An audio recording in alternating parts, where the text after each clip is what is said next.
मानव भूगोल के second year के बच्चों, आज फिर से मानव भूगोल के अध्ययन क्षेत्र पर मैं कुछ महत्वपूर्ण जानकारी आप लोगों को दे रही हूँ। कल के वीडियो में मैंने आपको बताया था कि मानव भूगोल के अध्ययन क्षेत्र में हम क्या क्या पढ़ेंगे। आप बहुत आसानी से आंसर दे सकें, इसके लिए मैं कुछ पिक्चर्स यहाँ पर आपको उपलब्ध करवा रही हूँ, जिसमें जैसे ये पहली पिक्चर जो आप लोगों को दिखाई दे रही होगी वो है मानव भूगोल के तत्व। मानव भूगोल के तत्वों में प्राकृतिक तत्व, जनसंख्या, सांस्कृतिक तत्व, लगभग सारा आपका मानव भूगोल का अध्ययन क्षेत्र को कवर करते हैं। उसके बाद दूसरा जो चित्र है वो है मानव भूगोल में किस तरह से हम अध्ययन करते हैं उसके। जैसे सबसे पहले आप इस डायग्राम को देखिए तो इसमें जनसंख्या एवं विशेषताएं, जनसंख्या और विशेषताएं किससे प्रभावित हो रही हैं, वो प्रदेश के प्राकृतिक साधन और समायोजन के साथ जुड़ी हुई हैं, और ये दोनों जुड़कर आपके सांस्कृतिक वातावरण का निर्माण कर रहे हैं। जब सांस्कृतिक वातावरण का निर्माण होता है तो सांस्कृतिक भूदृश्यों का समय समय पर विकास होता हुआ दिखाई देता है। अब प्राकृतिक साधन एवं समायोजन कैसे हो रहा है?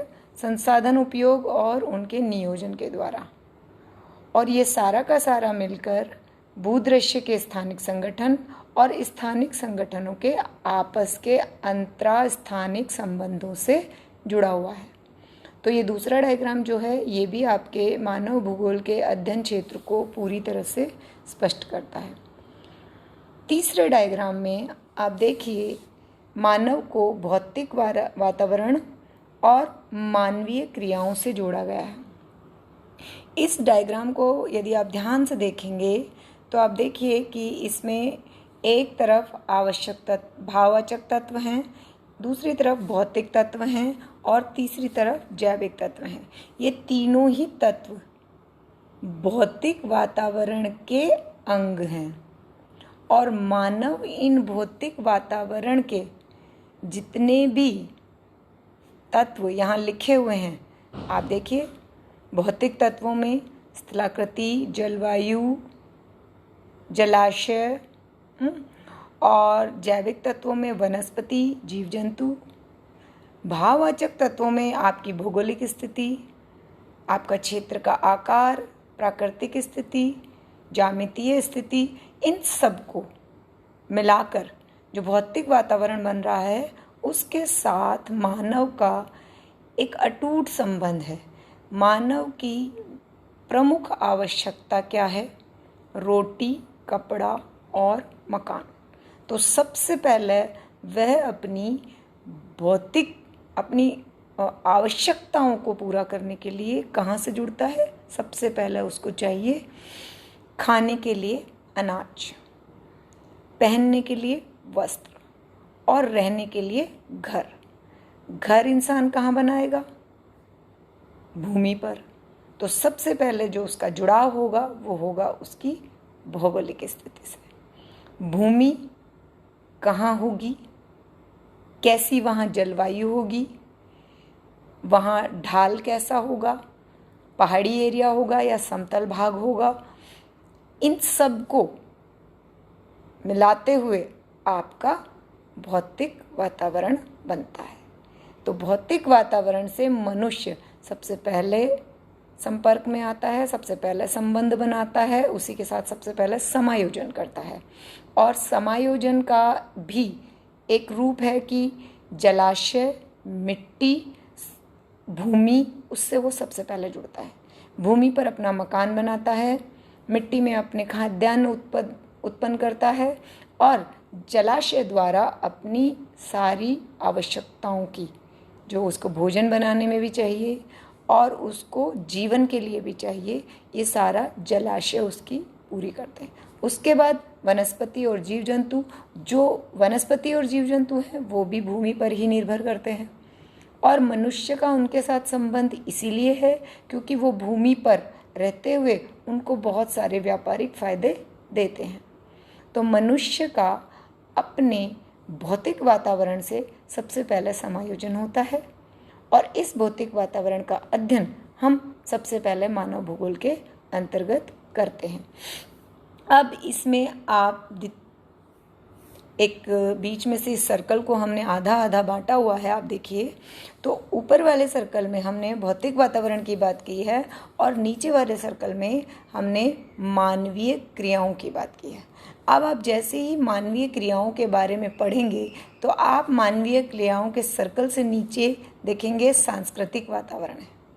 तो मनुष्य जब अपने भौतिक वातावरण से समायोजन कर एक नई तरह की वहाँ पर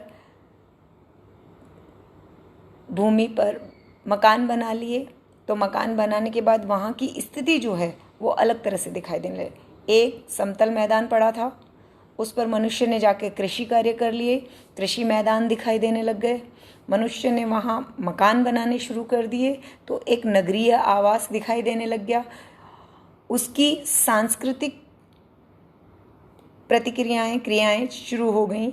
सांस्कृतिक क्रियाओं में जैसे आपके समूह बने, सामाजिक सिस्टम बने, सामाजिक सिस्टम में आपकी जातियां बनी, प्रजातियां बनी, लोग कस्बों और गांव और शहरों को बसाने में लगे और धीरे धीरे धीरे ये जो सांस्कृतिक सभ्यताओं का विकास दिखाई देने लगा, ये सारा का सारा मानव के भौतिक वातावरण से संबंध बनाते हुए अपने जीवन के अनुसार अलग अलग स्थान पर अलग अलग तरह के भौतिक भूदृश्य आपको देखने को मिलते हैं।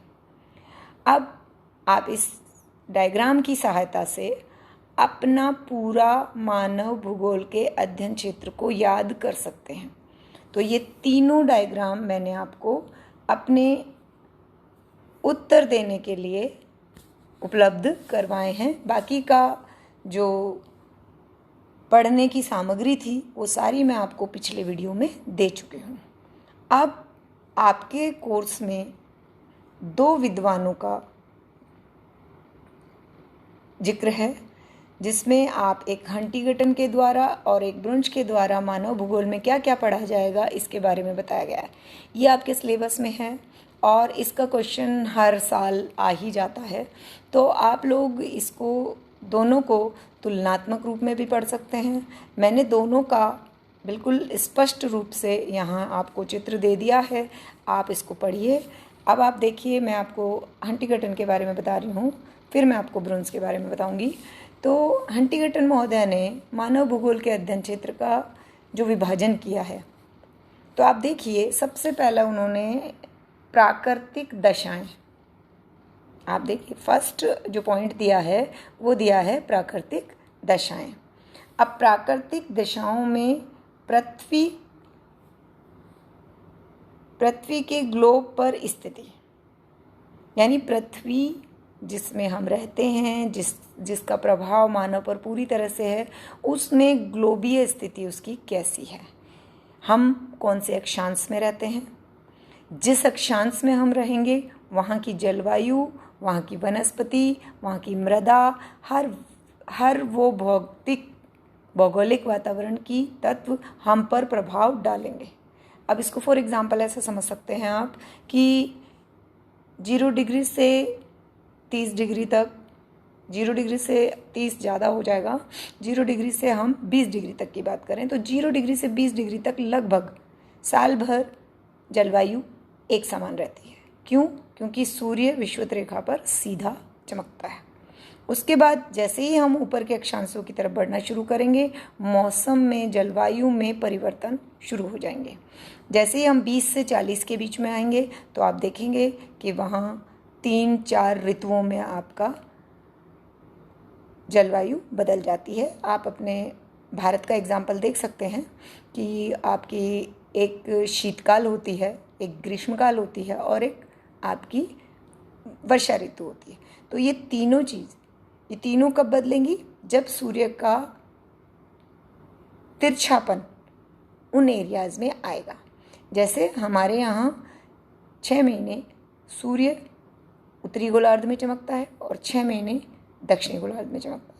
तो जब सूर्य उत्तरी गोलार्ध में होता है तो उत्तरी गोलार्ध के जितने अक्षांश हैं उन सारे अक्षांशों पे ग्रीष्म ऋतु शुरू होती है। जैसे ही उसका दक्षिणायन होता है तब उस समय वहाँ पर आपके उत्तरी गोलार्ध में शीत ऋतु शुरू हो जाती है। तो सबसे पहले क्या मानव भूगोल में हमें पढ़ना है?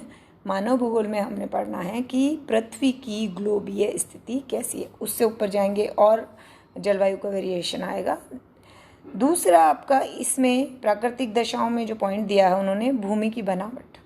भूमि की बनावट की बात मैंने कल भी आपको बताई थी कि आपकी भूमि कैसी है, किसी भूमि पर आप रहते हैं, समतल भाग में रहते हैं, तटीय क्षेत्र में रहते हैं, पहाड़ी भाग में रहते हैं, किस तरह की भूमि आपके जीवन पर प्रभाव डाल रही है या आप उस भूमि पर से प्रभावित हो रहे हैं। जैसे आप इस समय रह रहे हैं एक समतल मैदानी भाग में। अब समतल मैदानी भाग का व्यक्ति जब तटीय क्षेत्रों की तरफ जाएगा तो वहाँ वो ये क्या देखेगा कि वहाँ का हर व्यक्ति एक अच्छा नाविक है, जो कि वो खुद नहीं है। कारण क्योंकि वहाँ तट हैं और वहाँ लगातार जो समुद्र है उससे मानव का संपर्क बना हुआ है। वहाँ के मानव की दिनचर्या, जीवन जुड़ा हुआ है किससे? समुद्र की स्थिति से। इसलिए वहाँ का हर व्यक्ति अच्छा नाविक होगा। पहाड़ी एरिया में जाएंगे तो कल भी हम इस बारे में बता चुकी हूँ मैं आपको कि पहाड़ी एरिया में वहाँ पर लोग अधिक संगठित, अधिक बलिष्ठ कदकाठी के दिखाई देते हैं और हार्ड वर्कर होते हैं, जबकि मैदानी भाग का व्यक्ति इतना अधिक श्रम नहीं कर सकता। चलिए नेक्स्ट आते हैं जलाशय। जलाशय में आपके किस तरह की पानी की उपलब्धता आपके क्षेत्र में है। अगर आप नदी क्षेत्र के आसपास रहते हैं तो आपका कृषि उत्पादन बहुत अधिक होगा और कृषि उत्पादन के साथ साथ यदि वहाँ औद्योगिक इकाइयाँ भी लगाई जाएंगी तो उनको भी पानी की जो उपलब्धता चाहिए वो आसानी से मिल गई। अब आप ऐसे एरिया में रहते हैं जहाँ मरुस्थल है, जहाँ पानी की उपलब्धता नहीं है, तो आप देखेंगे कि वहाँ अपने जीवन यापन के लिए ही पानी के लिए आपको संघर्ष करना पड़ता है। आपको दूर दूर से अपने लिए पानी उपलब्ध करवाना होता है, अपने लिए लाना होता है। तो वहाँ पर आपके कृषि कार्य और औद्योगिक स्थिति बहुत अधिक प्रभावित होगी। जल पर आधारित जितनी भी सभ्यताएं अपनी आज तक आपने पढ़ी हैं, नील नदी घाटी हो, आपकी सिंधु घाटी हो, इस सारी की सारी नदियों पर बेस्ड है। क्यों? क्योंकि सबसे पहले मानव को कृषि उत्पादन का जो रूप पता चला या उसने कृषि कार्य करने शुरू किए वो नदी के किनारे पर ही हुए थे। फोर्थ इसमें है मिट्टियाँ और खनिज। मिट्टियाँ और खनिज के बारे में जब वहाँ पर आप जिस भी क्षेत्र में आप रहते हैं वहाँ की मिट्टी उपजाऊ है तो आप कृषि में आत्मनिर्भर हो जाते हैं, या उस क्षेत्र में आपके खनिज का भंडारण, डिपोजिशन, आपके खनिज पर्याप्त मात्रा में उपलब्ध हैं तो वहाँ पर आपकी व्यापारिक गतिविधियाँ बहुत अच्छे से होगी और आपके उस क्षेत्र का विकास बहुत अधिक दिखाई देगा। लास्ट आपका आता है जलवायु। जलवायु में हमेशा की है कि जब जलवायु मनुष्य शरीर के अनुकूल होगी मनुष्य अधिक कार्य करेगा। अब जलवायु में मैंने कल भी आपको एग्जाम्पल दिया था, आज फिर से बोल रही हूँ कि शीत ऋतु और अधिक ग्रीष्म ऋतु में व्यक्ति के श्रम करने की क्षमता घट जाती है। केवल और केवल वो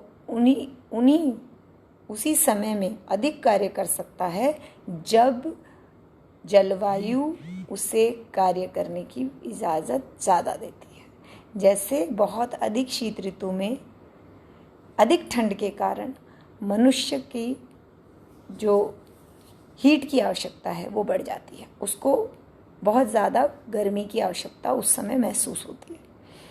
इसीलिए आप देखेंगे कि पहाड़ों में जो शाम है वो बहुत जल्दी आपके शुरू हो जाती है। लाइक मैदानी भागों में व्यक्ति 10, 11, 12 बजे तक भी सड़कों पर होता है, अपने कार्य कर रहा होता है, अपना कहीं भी जाना आना है तो बहुत आसानी से आ जा सकता है। लेकिन पहाड़ों पर चूँकि रास्ते सुगम नहीं हैं और शीतकाल में वहाँ बर्फ़ इतनी गिरती है कि वो रास्ते खुले भी नहीं होते। व्यक्ति को पता ही नहीं होता कि इस समय जब मैं जा रहा हूँ आगे कहीं भी हिमपात की स्थिति मुझे मिल सकती है और मैं आगे नहीं बढ़ सकता। इसलिए वहाँ शाम को 6, साढ़े 6 बजे के बाद कोई भी अपने घर से निकलने की ज़्यादा कोशिश नहीं करता। तो जलवायु जिस तरह की होगी, व्यक्ति की कार्य क्षमता भी उसी तरह की होगी। उसके बाद इन्होंने इन भौतिक तत्वों से जोड़ा है जीवन के भेद को, क्योंकि जहाँ भूमि की बनावट, जलाशय, मिट्टियाँ और जलवायु अच्छी होगी, व्यक्ति के अनुकूल होगी, वहाँ वनस्पति भी उसी प्रकार की होगी। जैसे वनस्पति में या व्यापारिक कृषि फसलों में आप देखेंगे कि व्यापार के मैदानी भागों में आपका गंगा ब्रह्मपुत्र का मैदानी भाग जो उत्तर भारत के लगभग पूरे एरियाज़ को कवर करता है, वो सबसे अधिक उपजाऊ मैदानों में आता है, क्योंकि प्रतिवर्ष वहाँ पर नदियाँ लाकर नई मृदा जमा कर देती हैं। इसीलिए आपके उत्तर भारत में अधिकांशतः जनसंख्या व्यापारिक जो कार्य कर रही है वो कृषि पर बेस्ड है। कृषि कार्यों से संबंधित व्यापारिक कार्य होते हैं, वो चाहे गन्ने की फसल के साथ हो, चाहे गेहूँ हो, चाहे आपके पंजाब के खेतों के उत्पादन हो, चाहे आपके यूपी के उत्पादन क्षेत्र हों। ये सब किस पर निर्भर करते हैं? वहाँ की मृदा, वहाँ की जलवायु, वहाँ भूमि की बनावट और आपके मिट्टियों की उर्वरकता पे। मानव कहाँ ज़्यादा रहेगा? मानव वहीं ज़्यादा रहेगा जहाँ उसको अपने जीवन यापन के लिए सारी सुविधाएं उपलब्ध हों। वो अपना जीवन बहुत आसानी से जिए और उसकी जितनी ज़रूरतें हैं वो बिना ज़्यादा मेहनत के पूरी हो जाएं। ऐसे स्थानों पर मानव का बसाव ज़्यादा होता है। तो मानव वहाँ पर रहेगा जहाँ मैदानी भाग होंगे, जहाँ यातायात की सुविधा होती है, जहाँ व्यापारिक कार्य अधिक होते हैं, जहाँ उसको रोजगार मिलेगा, वहीं पर जनसंख्या ज़्यादा होगी। इसका एग्जाम्पल आप देख सकते हैं कि जहाँ जहाँ औद्योगिक विकास ज़्यादा है आपके क्षेत्रों में, वहीं आपकी जनसंख्या ज़्यादा है। फिर वनस्पति और जंतु दोनों ही मानव से संबंधित हैं, क्योंकि जहाँ खेत होंगे, खलिहान होंगे, वहीं इंसान अपने पशुपालन के कार्य भी करता है। अब उसके बाद इन्हीं चीज़ों से रिलेटेड है जैसे भौतिक आवश्यकताएं। अब भौतिक आवश्यकताओं में क्या होती है? सबसे पहले मानव को मैंने अभी थोड़ी देर पहले ही आपको बताया था, और हंटिंगटन महोदय भी यही कह रहे हैं कि सबसे पहले चाहिए मनुष्य को भोजन, फिर चाहिए वस्त्र, फिर चाहिए आपकी शरण, मतलब आपका मकान जिसके अंदर आप रह सकें। उसके बाद शुरुआत होती है औजारों की, आने जाने की, शिकार, मत्स्यकर्म, पशुचारण और कृषि। यहाँ तक की बात पहले करते हैं। तो भोजन, वस्त्र और आवास, ये मानव की भौतिक प्रमुख आवश्यकताएं हैं। जब ये पूरी हो जाती हैं, उसके बाद मनुष्य एक स्थान से दूसरे स्थान पे जाना। कहाँ जाएगा मनुष्य? जब मनुष्य को एक स्थान पर सुरक्षित महसूस नहीं कर रहा है, उसके पास भोजन भी है, वस्त्र भी है, उसके पास आवास भी है, लेकिन सुरक्षा नहीं है, तो वो उस एरिया को छोड़कर नए स्थान पर जाकर बसना पसंद करेगा, जहाँ वो सुरक्षित हो, मानसिक रूप से वो आराम से रहे और आगे अपना काम कर सके। दूसरा, इसका एक सुरक्षा के साथ साथ है और भी बहुत सारी चीज़ें हैं कि आपका व्यापार कहाँ अच्छा है तो वो कमाने के लिए जाएगा। आप पहले जिस तरह से कबीले हुआ करते थे, एक स्थान पर जब जानवरों की संख्या कम हो जाती थी, कबीला बड़ा होता जा रहा है और आखेट, तो वो आखेट के लिए भी आपके एक स्थान से दूसरे स्थान पर जाते थे। उसके बाद आता है आपका मत्स्य। ये कहाँ होगा? मछली पालन कहाँ होगा? मछली पालन वहीं होगा जहाँ पर पानी की उपलब्धता है, और पानी की उपलब्धता के साथ साथ मछली के अनुकूल जलवायु भी है। क्योंकि मछलियाँ कहाँ सर्वाइव करेगी? जहाँ उन्हें अपने अनुकूल जलवायु मिलेगी। तो मछली पालन अधिकांशतः आप देखिए कहाँ कहाँ होता है। हम भारत की बात करें तो भारत में कौन से स्थानों पर आप देखेंगे? बंगाल में, वहाँ आपके मछली एक प्रमुख भोजन के रूप में है। आप जाएंगे साउथ में, दक्षिण भारत की तरफ, तो वहाँ भी मछली पालन एक।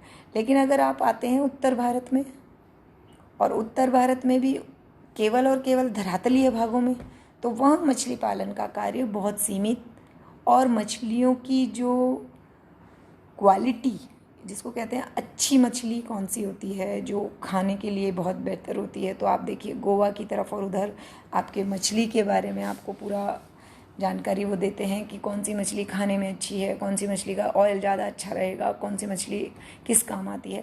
ये सब बातें अगर राजस्थान के व्यक्ति से पूछी जाएंगी, या पंजाब के व्यक्ति से पूछी जाएंगी, या आपके हरियाणा से पूछी जाएंगी, तो इन लोगों के पास चूँकि मछली पालन इनके लिए कोई बहुत साधारण चीज़ नहीं है कि हर आदमी मछली का उत्पादन कर रहा है। तो हम लोग जो इस एरिया में उत्तर भारत के धरातलीय पार्ट में रहते हैं, वो लोग इस बारे में ज़्यादा नहीं बता पाएंगे। तो मछली पालन का व्यापार जो है वो ज़्यादातर तटीय क्षेत्रों में, या जहाँ पानी भरपूर उपलब्ध है, जहाँ मछलियाँ पाली जा सकती हैं। आजकल इनके भी व्यापार ठेके छूटते हैं, मछली का ठेकेदार वहाँ जाता है, लेता है, फिर मछली का उत्पादन करता है। तो वह भी कहाँ होगा? जहाँ बड़ी बड़ी झीलें हैं। राजस्थान में भी यदि आप देखेंगे तो आपके अलवर ज़िले में जैसलमेर में होता है, आपके जयपुर में रामगढ़ में होता है, उदयपुर में चूँकि वो झीलों की नगरी ही है, वहाँ की भी कई झीलों में इस तरह का व्यापार होता है। लेकिन फिर भी यदि हम तटीय क्षेत्रों से अपनी तुलना करें तो उसके मुकाबले हमारा मछली उत्पादन जो है वो बहुत कम है, और बहुत अच्छी क्वालिटी का नहीं है। फिर आता है पशुचारण। पशुचारण के लिए आपको पर्याप्त चरागाह क्षेत्र चाहिए। अब इसके कारण भी आदमी एक स्थान से दूसरे स्थान पे जाता है। यानी पहले अभी आप देखिए कि कश्मीर में जो लोग पशुपालन का कार्य करते हैं वो 6 महीने ग्रीष्म काल में ऊपर चले जाते हैं, जहाँ उनके पशुओं को भोजन पर्याप्त मात्रा में उपलब्ध हो जाता है। लेकिन जो आगे के शीतकाल के 6 महीने होते हैं वो दिन वो कहीं नहीं जाते हैं, अपने पशुओं को भी अपने घर में ही रखते हैं, और कोई आवागमन पशुओं का और इंसान का किसी तरह का भी आवागमन नहीं हो पाता है। तो पशुचारण भी आपकी जलवायु पर निर्भर करता है। आपकी जलवायु में यदि पशुओं के खाद्यान्न, पशु जो चारा खाते हैं या चरागाह क्षेत्र भरपूर उपलब्ध हैं, तो वहाँ पशुओं की संख्या ज़्यादा होगी और पशु स्वस्थ अवस्था में होगा। जहाँ भी पशुओं को पर्याप्त भोजन नहीं मिलता है, पशुपालन प्रमुख व्यापार के रूप में नहीं किया जाता, सिर्फ ऐसे ही किया जाता है, तो वहाँ पर आपको पशु अच्छी क्वालिटी का नहीं मिलेगा, पशु भी आपको उत्तम किस्म के आपको नहीं मिलेंगे। अब आता है कृषि कार्य। कृषि कार्य में मैं अपने राजस्थान की ही बात करना चाहूँगी। तो राजस्थान में आप लोग देखिए कि कृषि बेल्ट यदि हम बनाएं तो आप देखिए कि भरतपुर, अलवर, ये सारा बेल्ट है आपका, जहाँ आपके सरसों की खेती भरपूर होती है। इसी को आप अगर गंगानगर और उस तरफ देखेंगे तो वहाँ गेहूँ, और अब पानी की उपलब्धता के कारण चावल भी उत्पादित करने लगे हैं। फ्रूट्स में देखेंगे तो वहाँ किन्नू, जो कि पूरे देश में जाता है। ग्रीष्मकाल में यदि हम देखें तो हमारे यहाँ खरबूजा, आपका वाटरमेलन, तरबूज, ये दोनों ऐसे उत्पादन हैं जो हमारे एरिया में सबसे ज़्यादा होते हैं और यहीं से पूरे देश में जाते हैं। तो कृषि कार्यों के लिए भी आपकी जलवायु किस तरह की आपको सुविधा दे रही है। व्यापारिक कृषि हो रही है, दलहन की हो रही है, तिलहन की हो रही है, ये सारी कृषियाँ भी आपकी निर्भर करती है आपकी जलवायु पर। तो आप जिस एरिया में रहेंगे, जहाँ जो उपलब्धता आपको मिलेगी, आप उसी के अनुसार अपना व्यापार निर्धारित करेंगे, चाहे वो आपका शिकार हो, मछली पालन हो, पशुपालन हो और कृषि कार्य हो। लकड़ी काटना, लकड़ी कहाँ काटी जाएगी? जहाँ वन होंगे, जहाँ आपको भरपूर मात्रा में वृक्ष उपलब्ध मिले। और वृक्ष अधिकांशतः कहाँ आपको मिलेंगे? जहाँ पहाड़ी एरिया ज़्यादा होगा, क्योंकि बड़े बड़े लंबे लंबे, तो आप देखिए कि लकड़ी का व्यापार जो है वो लकड़ी काटना एक प्राथमिक व्यवस्था है। उसके बाद का जो व्यापार होता है, यानी आपका फर्नीचर उद्योग, आपका ये सब आपका कहाँ डेवलप होता है? जहाँ यातायात के साधन भरपूर होते हैं। तो लकड़ी कट के यातायात के साधनों द्वारा शहरों में आती है और उसके बाद आपका उसका रूप चेंज होता है और फिर आपके वो घरों तक पहुंच जाता है। तो अब इसमें आपका खान खोद कर आप सबसे पहले रॉ मटेरियल निकालते हैं। तो रॉ मटेरियल निकालने पर आपका वो है कि वहाँ पर व्यापार। अब कई बार क्या होता है कि संसाधन मिल तो कहीं और रहा है और उसकी फैक्ट्री जो है वो कहीं और लगती है। तो ये क्यों होता है? क्योंकि जहाँ आपका संसाधन मिला है वहाँ यातायात की सुविधाएं ज़्यादा अच्छी नहीं हैं, या वहाँ पर उसी संसाधन पर आधारित उद्योग लगाने के लिए प्रमुख आवश्यकताएं जो चाहिए वो वहाँ पूरी नहीं होती। तो आपका खाने जहाँ खोदी जाती हैं, जहाँ से संसाधन निकाला जाता है, ज़रूरी नहीं कि आपकी औद्योगिक संस्थान भी वहीं पर बने, वो कहीं और भी डेवलप हो जाता है। अब आते हैं हम द्वितीयक पर। ये तो सारा प्राथमिक व्यवसाय के अंतर्गत आ जाता है। द्वितीयक में आता है आपके निर्माण उद्योग। निर्माण, कच्चा खनिज निकाला, फिर उसका अनेक वस्तुओं में परिवर्तित करते हुए आपने निर्माण कर दिया। जैसे लोहे को निकालने के बाद बहुत सारी लोहे की वस्तुएं हम बनाते हैं। जैसे लकड़ी का फर्नीचर भी बनता है, लकड़ी के बहुत सारे और कार्यों में, जैसे आपकी चौखट है आपका, और लकड़ी के तो आप देखेंगे तो आजकल हर घर में लकड़ी के बहुत ज़्यादा सामान, चाहे वो एंटीक हों, चाहे वो आपकी मूर्तियाँ हों, चाहे वो आपके घर के सोफ़े हों, बेड हों, मतलब बहुत सारा फर्नीचर। तो लकड़ी पर बहुत सारा व्यापार और बहुत सारे व्यक्ति निर्भर हैं।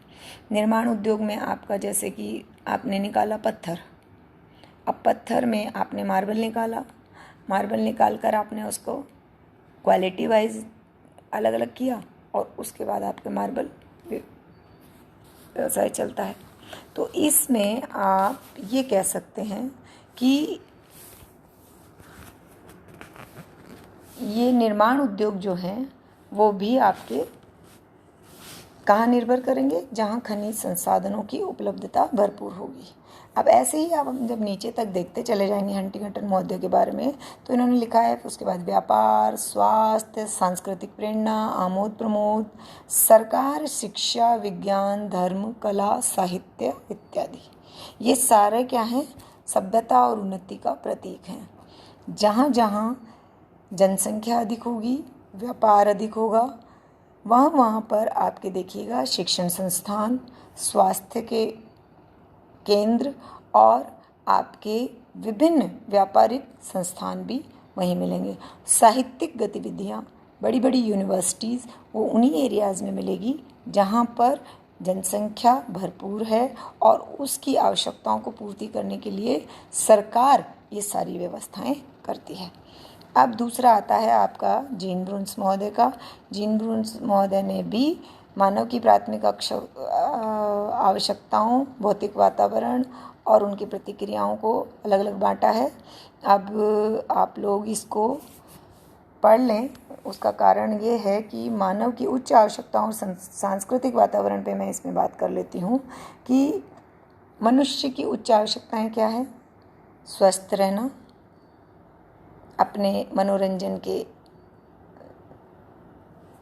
उपाय, धार्मिक भावनाएं, मंदिर, मस्जिद, गिरजाघर इत्यादि, शिक्षा प्राइमरी से लेकर उच्च शिक्षा तक, विज्ञान, नए नए रिसर्च, नए नए रिसर्च जितने भी होते हैं वो सारे विज्ञान के थ्रू होते हैं। कला दर्शन यानी बड़ी बड़ी ऐसी कलात्मक हवेलियाँ बनाना, इतनी कलात्मक ऐसे इस तरह की इमारतें बनाना जिनको देखने के लिए पर्यटन व्यवसाय को बढ़ावा दे सकें। प्रशासन ही सारी व्यवस्थाएं करता है, तो वहाँ पर प्रशासन के सारे अधिकारी लगाए जाएंगे, तो ये हमारी उच्च आवश्यकताओं में आता है। फिर राष्ट्र, अंतर्राष्ट्रीय संबंध, सामाजिक विकास, धर्म, सांस्कृतिक वातावरण कैसे होगा, जनसंख्या जहाँ होगी वहाँ अलग अलग धर्मों की होगी तो धार्मिक इंस्टीट्यूट बन जाएंगे। शिक्षा, अलग अलग तरह के लोगों के आने के कारण देखिए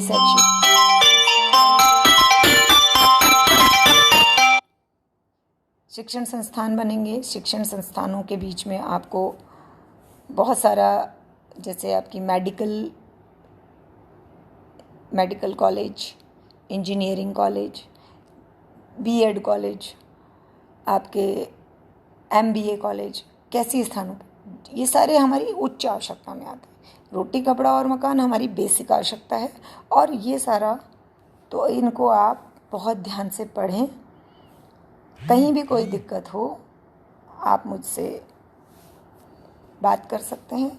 निष्कर्ष रूप में हम ये कह सकते हैं कि मानव भूगोल के तथ्यों का सम्यक विभाजन यानी सामयिक विभाजन जो हम करते हैं वो एक बहुत कठिन काम है, क्योंकि ये सब एक दूसरे से रिलेटेड है। अब जब सब एक दूसरे से रिलेटेड हैं तो इनको हम अलग अलग नहीं कर सकते, और ऐसा भी नहीं है कि ये विभाजन हमने एक बार कर दिया तो हमेशा के लिए ये फिक्स हो गया कि अब इस विभाजन को हम बदल नहीं सकते। तो अब आप इस विभाजन को बदल भी सकते हैं। अब हो सकता है कि हमारी और अन्य आवश्यकताएं इसमें शामिल हो जाएं।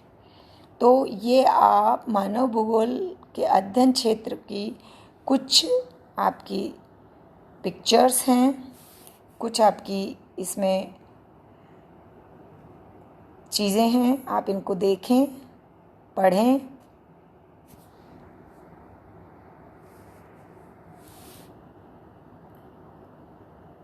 जहाँ कहीं आपको कोई दिक्कत आ रही हो आप बताएं, और मुझसे संपर्क करें। नेक्स्ट वीडियो में हम मानव भूगोल के सिद्धांतों की बात करेंगे।